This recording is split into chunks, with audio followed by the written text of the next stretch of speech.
across the street at the White House, where the President of the United States lives.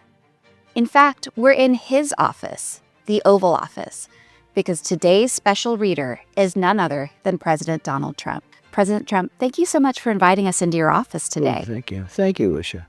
Would you mind telling the kids who are watching a little bit about this office and what makes it so special? It's the Oval Office. It was built around 1900. It's a spectacular place. It's the most powerful piece of real estate probably in the world. Everything starts here, ends here, starts again. And we've used it well, and your husband's been a great vice president, I have to tell you. We've had a lot of fun working together, even in times of great stress because the world is under stress. But we're solving a lot of the problems. And it's an honor to have you in the Oval Office. The Oval Office basically represents the president. And it's never been used for such a purpose, I don't believe, but that's okay with me. Well, it's a great honor to be here and to get to share it with so many kids. Everything that you just described, all of these incredible accomplishments, they take a lot of reading. Do you have any time to read for fun these days? So I end up reading mostly newspapers. I usually read stories about myself. Well, with so much going on in the world, it's really kind of you to take a moment to read. And I know you have 11 grandkids, so hopefully some of them will tune in and watch you read this story today. Well, so I'll make sure they watch. I'll make it mandatory. That won't mean anything. That means they still won't do it, but I'll make it mandatory. Well, I'm sure they'll love it. Now, I know you brought a special book today. I did. This was done by the White House Preservation, and it's really very cute. Here's your cover. It's called President's Play. We don't play too much, right? And it says, "Let's visit the White House." So exciting. Run, Spot, Run. We used to have Run, Spot, Run. Remember when I was, maybe you were much younger, but when I was growing up, we had a book, Run, Spot, Run. That was the title of the book. And every sentence was of that complexity. I think this is a little more It wasn't exciting. too hard. This is much more exciting. Yes. And this is Lyndon Johnson and Ronald Reagan, two presidents, very different type presidents. And it said, "This is Lyndon Johnson, the Oval Office. All the presidents work hard here." I think the presidents all work hard, but sometimes they take a break to have fun and exercise, like Ronald Reagan. He was in very good shape. Lyndon Johnson wasn't into shape, but he was a very tough cookie, a real great politician.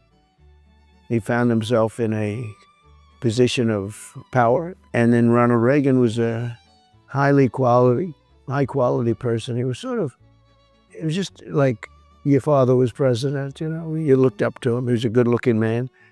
He was a man I think was very highly respected by a lot of people. Here's a man, President Harry Truman.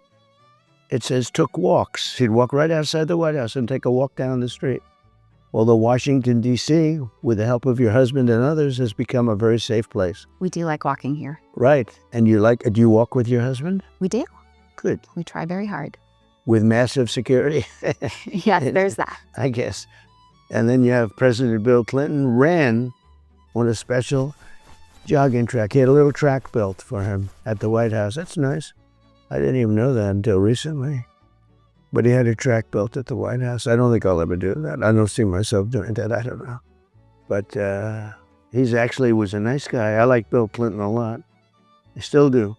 And then you have President Abraham Lincoln rode horses. He liked riding horses. And that's great. I'd like to ride horses too. In fact, it gives me an idea. But when you fall off a horse, I've seen too many bad things happen. That's fair point. Falling off horses is not good.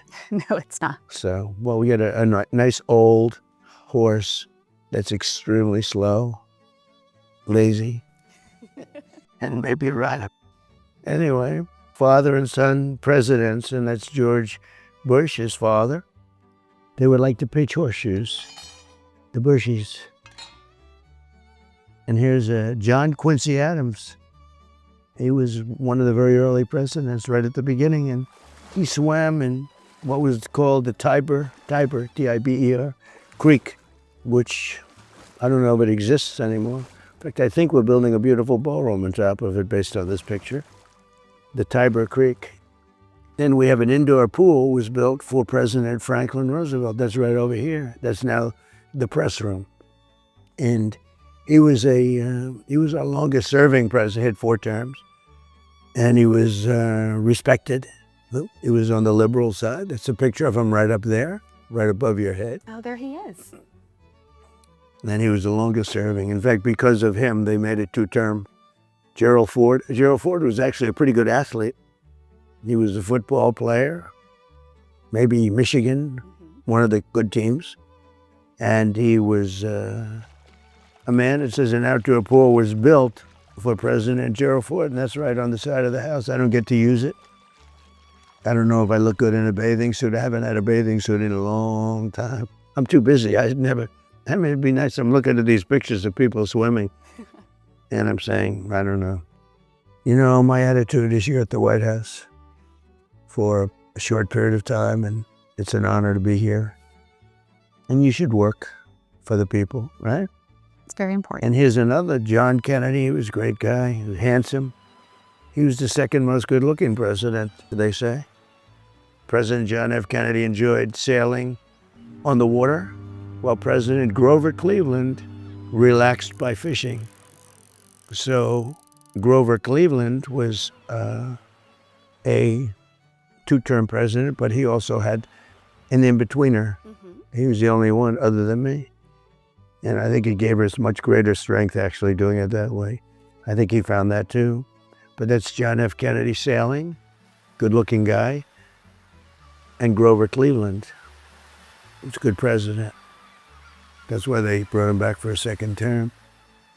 Being a two-term president is sort of important, I think. There's so much to do. Well, there's so much to do, and I think it validates us a little bit. But back at the White House, President Richard Nixon enjoyed bowling. He spent a lot of time fighting to stay in office because he had a lot of people got him into trouble, and he got himself into trouble, I guess. And then you had President Theodore Roosevelt practiced jiu-jitsu. He was a sort of a tough guy, physically loved the outdoors. He was a real athlete.